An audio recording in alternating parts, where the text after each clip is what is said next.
Hi friends, ಇವತ್ತು ನಾವು anaemia ಅಥವಾ ರಕ್ತಹೀನತೆ ಬಗ್ಗೆ ಸ್ವಲ್ಪ ಚರ್ಚೆ ಮಾಡೋಣ. ನಮ್ಮೆಲ್ಲರಿಗೂ ಗೊತ್ತಿರೋ ವಿಷಯ, ರಕ್ತಹೀನತೆ ಅಂದರೆ ನಮ್ಮ ದೇಹದಲ್ಲಿ ಎಷ್ಟು ರಕ್ತ ಇರಬೇಕು ಅಷ್ಟು ಇಲ್ಲ, ಅಥವಾ ಎಷ್ಟು ಕ್ವಾಲಿಟಿ ಇರಬೇಕು ಅಷ್ಟು ಕ್ವಾಲಿಟಿ ಇಲ್ಲ. ಇವಾಗ ನಮ್ಮ ದೇಶದಲ್ಲಿ ಆ್ಯಂಡ್ ಕರ್ನಾಟಕದಲ್ಲಿನೂ ರಕ್ತಹೀನತೆ ತುಂಬ ಒಂದು ಗಂಭೀರವಾದ ಸಮಸ್ಯೆ.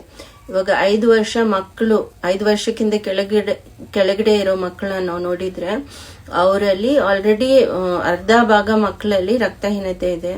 ಅಂಡ್ ಗರ್ಭಿಣಿ ಮಹಿಳೆಯರಲ್ಲಿ ರಕ್ತಹೀನತೆ ಕಂಡು ಬರ್ತಾ ಇದೆ.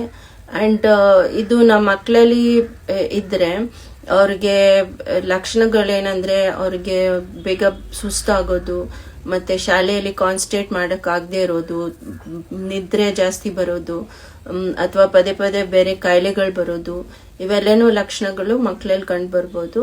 ಅಂಡ್ ಗರ್ಭಿಣಿ ಮಹಿಳೆಯರಲ್ಲಿ ಇದು ತಾಯಿ ಮರಣಕ್ಕೆ ಒಂದು ದೊಡ್ಡ ಕಾರಣ.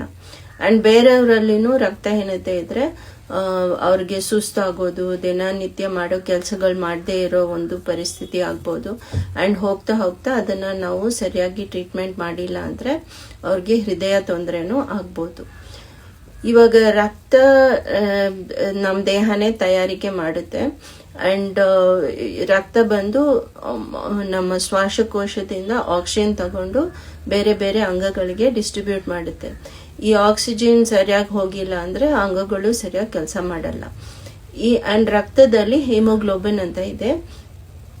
ಹಿಮೋಗ್ಲೋಬಿನ್ ಕೂಡ ನಮ್ಮ ದೇಹನೇ ತಯಾರಿಕೆ ಮಾಡುತ್ತೆ. ಬಟ್ ಒಂದು ಏನು ತಪ್ಪು ನಂಬಿಕೆ ನಮ್ಮಲ್ಲಿ ಮತ್ತೆ ತುಂಬಾ ಜನರಲ್ಲಿ, ಡಾಕ್ಟರ್ಸ್ಗಳಲ್ಲೂ ಇರೋ ಒಂದು ತಪ್ಪು ನಂಬಿಕೆ, ನಮ್ಮ ಹಿಮೋಗ್ಲೋಬಿನ್ ಅಥವಾ ರಕ್ತಕ್ಕೆ ನಮ್ಗೆ ಬರೀ ಕಬ್ಬಿನಾಂಶ ಸಾಕು, ಅಯನ್ ಸಾಕು ಅಂತ ಒಂದು ನಂಬಿಕೆ ಇದೆ. ಬಟ್ ಇವಾಗ ಉದಾಹರಣೆಗೆ ಸಪೋಸ್ ನಾವು ಒಂದು ಮನೆ ಕಟ್ತಾ ಇದೀವಿ. ಮನೆ ಕಟ್ಟಕ್ಕೆ ಬ್ರಿಕ್ಸ್ ತುಂಬಾ ಇಂಪಾರ್ಟೆಂಟ್.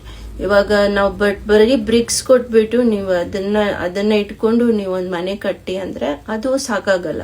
ನಮ್ಗೆ ಬೇರೆ ಬೇರೆನೂ ವಸ್ತುಗಳು ಬೇಕು. ಮಣ್ಣು ಬೇಕು, ಸಿಮೆಂಟ್ ಬೇಕು, ವುಡ್ ಬೇಕು, ನೀರು ಬೇಕು. ಸೊ ಅದೇ ತರ ಇವಾಗ ನಾವು ಹಿಮೋಗ್ಲೋಬಿನ್ ನಮ್ಮ ದೇಹ ತಯಾರಿಕೆ ಮಾಡ್ಬೇಕಂದ್ರೆ ಕಬ್ಬಿನಾಂಶ ತುಂಬಾ ಇಂಪಾರ್ಟೆಂಟ್. ಬಟ್ ಅದ್ರ ಜೊತೆ ಬೇರೆ ಬೇರೆ ಅಂಶಗಳು ತುಂಬಾ ಇಂಪಾರ್ಟೆಂಟ್. ವೈಟಮಿನ್ ಎ ಬೇಕು, ವೈಟಮಿನ್ B12, ಫೋಲೇಟ್ ಅಂತ ಇನ್ನೊಂದು ವೈಟಮಿನ್, ಮತ್ತೆ ಸೆಲಿನಿಯಂ, ಕ್ಯಾಲ್ಸಿಯಂ, ಜಿಂಕ್, ಮತ್ತೆ ಒಳ್ಳೆ ಕ್ವಾಲಿಟಿ ಪ್ರೋಟೀನ್, ಇವೆಲ್ಲನೂ ಇದ್ರೇನೆ ಆ ಹಿಮೋಗ್ಲೋಬಿನ್ ಕ್ವಾಲಿಟಿ ಚೆನ್ನಾಗಿರುತ್ತೆ. ಇವಾಗ ನಮ್ಮ ಸಸ್ಯಾಹಾರಿಗಳು ನೀತಿ ಮಾಡೋರು ಏನ್ ಹೇಳ್ತಾರಂದ್ರೆ, ನೀವು ಸೊಪ್ಪು, ತರಕಾರಿ, ರಾಗಿ, ಜೋಳ ತಿಂದ್ರೆ ನಿಮ್ಗೆ ಕಬ್ಬಿನಾಂಶ ಬರುತ್ತೆ ಅಂತ.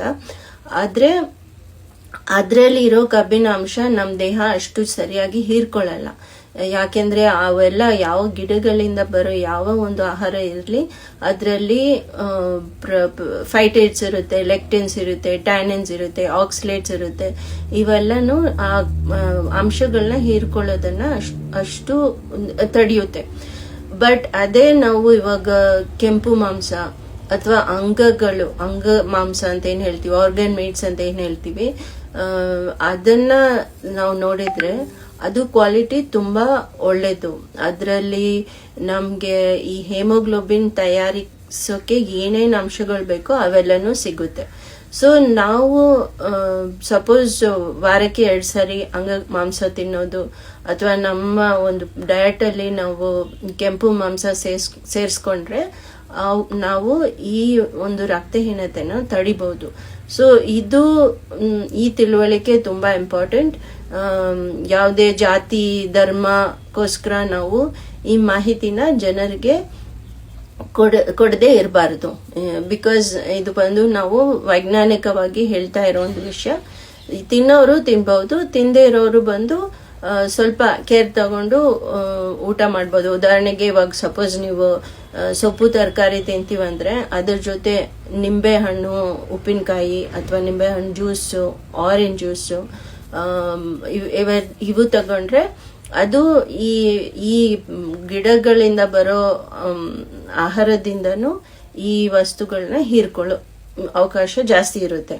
ಅಂಡ್ ನಮ್ಮ ಊಟಕ್ಕೆ 1 ಗಂಟೆ ಮುಂಚೆ ಅಥವಾ 1 ಗಂಟೆ ಆದ್ಮೇಲೆ ನಾವು ಟೀ, ಕಾಫಿ ಮತ್ತೆ ಹಾಲು ತಗೋಬಾರದು. ಯಾಕೆಂದ್ರೆ ಅದು ತಗೊಂಡ್ರೇನು ಈ ಅಂಶಗಳು ನಮ್ಮ ಆಹಾರದಿಂದ ಸರಿಯಾಗಿ ನಮ್ಮ ದೇಹ ಹೀರ್ಕೊಳ್ಳಲ್ಲ. So thank you.